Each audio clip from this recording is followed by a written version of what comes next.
Good day. Ira Epstein with your SPDR ETF video for this Monday, the 18th of May, 2020. All right, what a day. You know, I woke up early this morning and I was watching, first I was watching CNBC. And I go through all the TV stations that are on finance. And I was recording my morning subscriber video, probably did that about 5:40 or so in the morning. Stock market was up with the Dow maybe 200, 250 higher, which I expected. And that was because we had already seen Fed Chair Powell on 60 Minutes on Sunday night saying that the Fed has plenty of tools left at its disposal and it's got the markets back. I don't think the Fed wants to go to negative interest rates. I realize the futures are pricing them in late in the year, but that changes too. I just don't see that that's what they have to do after what I heard. Doesn't mean I'm right, but I don't expect it. Just after 6, there was a morning interview, and I'm watching the interview, and it was, I think, Moderna. And they were talking about test results, and they had just announced on this that they had passed the phase 1. I guess 45 people were in this, a very small study. I don't want to give you the impression thousands of people in this study.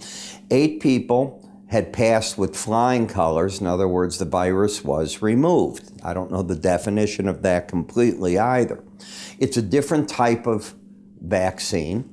It's not the standard type. It's a phase 1. It's got to go through 2 more phases and then under FDA review to get approval. They had said that they're moving into the phase 2 trials, and that'll be great. This trial, I think it began in March and it just ended. So maybe they could have something by year end if you take the time frame of 2 months for each trial and where they're at. Okay. That was good news, don't get me wrong. The combination of the two, you went from 250 points up in the Dow to 5 or 6. And I'm going, uh-oh, this market's going to have a frenzy when traders wake up and start looking before the New York Stock Exchange opening it. It's exactly what occurred. The market took off. In the foreign exchange market, you soared in the FXE because suddenly Mr. Macron and Miss Merkel, I apologize for that. They were sown in a garden walking together, and apparently they have come to an agreement, and that's a big deal that they've come to an agreement that 500 billion euros could be released now for aid to the Eurozone. And that is very much what Ms. Lagarde wanted. She wanted not just that the European Central Bank do things, but she wants to see governments do certain things. This is all very good news. Now, I don't know the workings of that, but you had 3 very bullish items, and they carried the market all day. So let's take a look at what happened. First, remember, by the time the stock market opened, it's now it's 8:30 Chicago time, 9:30 Eastern. You have a gap in the chart. Obviously, you're always looking to see, does the gap get filled? So the gap will be from Friday's high of 93.49 to today's low of 94.98. When we take and look at that market, we put on its swing lines, you've got a pattern that's bullish. Higher lows, higher highs. I'm still looking at that gap. I look at where the moving averages are. This market on a pullback perfectly held them. The support was the combination of the 18-day average and the 100-day average, held it, and the market's going up, and it made a new high on the move over this high of 96.07. No, it hasn't gone over these highs, but that's still a heck of a great move. The resistance is right in front of you. As I see it, the resistance is right here at 96.65. I have a theory, and I work with it. I teach that when you hit the Bollinger Band, especially after you've gone back to a key moving average, think of it this way. You hit the Bollinger Band up here. You're riding it. You leave it. You go back to this number. It's like this is no longer resistance. You come down here and it's like a pinball machine. You tilt it, you hit the reset, and everything's reset. This is the resistance area. That's where I expect the pros to take money off the table. When we look at the tech sector with the momentum overbought. Any reading in the slow stochastics that are in the 70s are overbought, either number. They'd have to be going together over 80s for several days in a row to change that status to locking in a new trend called embedded. You're not there.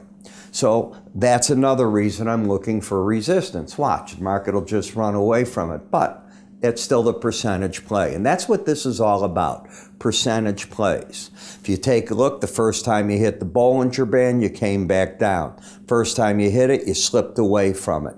I would expect the same identical thing on SMH, Van Ex, US Semiconductor 25 Index, if it can get there. Support back here. Are we trending in this market? That becomes the interesting question, and we're not. We have a pattern of lower highs and higher lows. This is not the same as the XLK. As we come to XLI, which is the industrial sector spider, you now have a higher high, but you had that anyways. You had a higher high and a lower low. Let me point out something. You went down for the first time to the Bollinger Band. What happened when you hit it? You bounced away. What happened when you hit it here? You bounce. Does it work every time? Nothing in life but dying works every time. That's going to happen, and eventually that won't happen. But that's what I believe. Science will even defeat that. They'll figure a way to get our brains out of our bodies, whatever it's going to take. They won't get our souls, but they'll get our brain.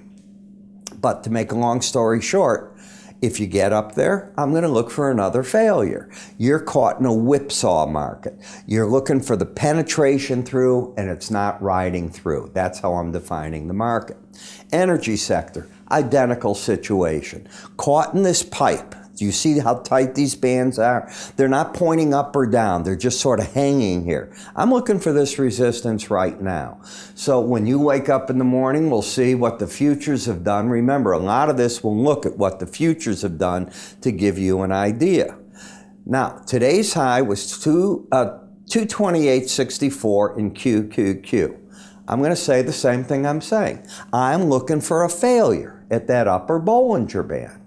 So going home, I think the smart money might not have even hung in there. You got so close, they might have just said, okay, let's see if this market on pullbacks has the support.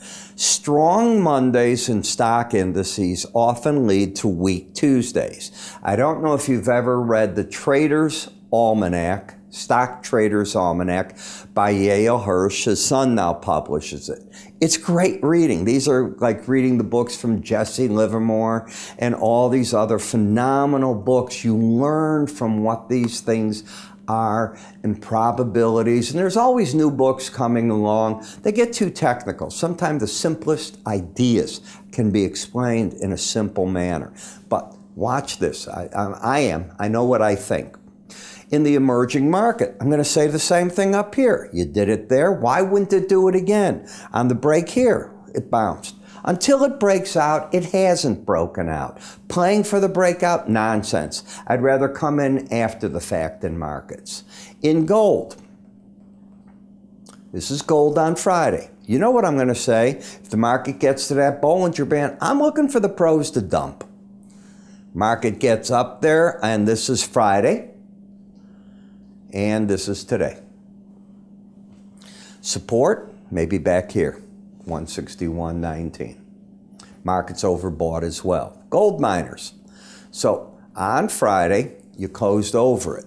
And I didn't do a daily charts. I did my week review. But I would have said you need another day over it to prove it's a breakout to the upside. I think the pros are out of it. They'll make the market prove itself, which it did not do. It fell right back under it. In TLT, get down tomorrow to 161.83. What would I tell you to do? In course, you got it. That's where I think the pros are going to cover tomorrow. FXE, you've got a lower low, higher high. No trend. You've been fighting at this 18-day average literally since back here, just before April began. Wow. I'm looking, if you get up there, for the market to see the pros step out of this market. So there's a lot to do tomorrow, and I think there's going to be a lot where the traders step away. Now what I do is I tie my two updates together. I have a morning subscriber video which covers the futures. I cover 40 charts. I try to record at about 5:30, 5:40 in the morning. It's posted well before 7 a.m. That's Central Time, well before it. Then I put out this one to give you the idea, so if you take the other, you get your feel. I'm sure that if you're a educated SPDR ETF trader, before you're doing things, you're looking to see what the futures markets have done. Well, that's where I come in. And what I do in these, by the way, like you're seeing right now, when I put out my SPDR ETF, I'm giving specific buy-sell recommendations in all these markets. There's quite a few of them, as you can see. These are the most popular, and I add to them. You know, I've added into the interest rates now, the popular corporate debt. I brought in the natural gas into the energy. I'll keep bringing products in. That's what I do. So there's more. We have to change the ad so that we can show the ones that we've added. But those are the two that I've recently added. What does this cost? And there is a cost to it. If I'm going to put out this information, these are the feeders, these videos you see, into where the real meat is. Those run $8.95 for 30 days. You don't like it, you don't continue. You like it, it goes from that point to $16. I've been asked, and I'm getting asked by a lot of people, to put together a package of the two videos. I am. It should be ready this month of May. We'll be working on it starting on Wednesday. I'm swamped tomorrow. But we'll put that all together for you. How do you get to this, though? Well, it's simple. 866-973-2077. And folks, if you subscribe to this, believe me, when I get the package, we'll take care of everything. So you go to www.iraepstein.com. Under the word research, you'll see our video subscriptions. That's where you sign up. I'm Ira. You have a good day. Let's see if those Bollinger Plan numbers work the way that I think they're going to work. Doesn't mean I'm right. And by the way, that doesn't mean I'm bullish or bearish. That's what I think the pros are going to step up. You take care.